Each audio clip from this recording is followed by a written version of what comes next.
എന്റെ കല്യാണം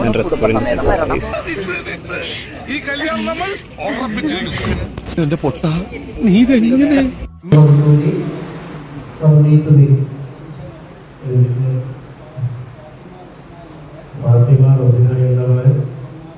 ഈ സ്വർണ്ണാഭരണം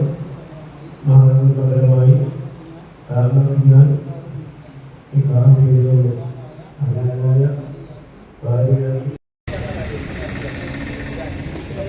മണവാളിന്റെ കൂടെ ഫോട്ടോ എടുക്കാൻ പോലില്ല ക്യാമറയില് ഷോയ്ക്ക് ഫോണിൽ ഫോട്ടോ എടുക്കാം അൻപറ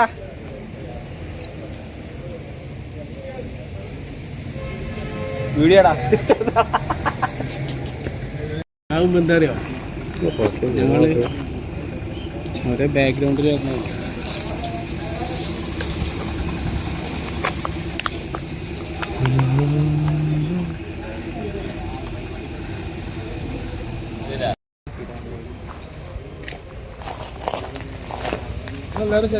ഇതാ ഇവിടുത്തെ കാറ്ററിങ്ങിന്റെ പുതിയ ടീം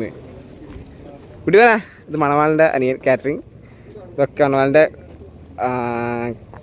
കസിൻസും അങ്ങനെ സുഹൃത്തുക്കളൊക്കെ ആയിട്ട് ഇവരൊക്കെ കാറ്ററിങ്ങിന്റെ മെയിൻ ഉദ്യോഗസ്ഥര് പിന്നെ പോസ് ചെയ്യടാ ഇപ്പിക്ക പോസ്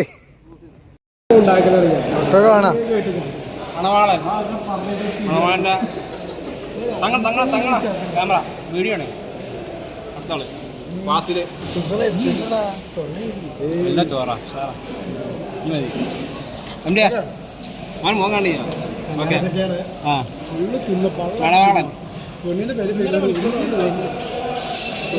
മാത്രം ഞാൻ തിന്നു ആരെ ഞാൻ ഓനെ സമ്മതിച്ചിട്ടില്ല 1.5 മണിക്കൂറൊക്കെ ആണോ ഇറങ്ങി പൊട്ടിച്ചാ ഇവിടുന്ന് ആ ഇതാക്കുന്നതിന് ബേജാറ് എനിക്ക് ബേജാറുണ്ടാ എന്തിക്കാ എന്നെ കാണി ചേട്ടാ ചെറിയൊരു ബേജാറൊക്കെ ഉണ്ടാവില്ല ബസ് നിൽക്കാകുമ്പോല്ലേ എന്തേ ബസ് നിൽക്കാൻ ബേജാറിയല്ലോ എക്സ്പ്രഷൻ പുയ്യാപ്പള്ളം നടത്തിച്ച് അത് സങ്കരാണ് ഫാസില ഇപ്പം പറഞ്ഞ പേരെന്തേനും എൻ്റെ ചെക്കൻ ആദ്യമായിട്ട് കഷ്ടപ്പെട്ട് ഫോട്ടോഷൂട്ടിൽ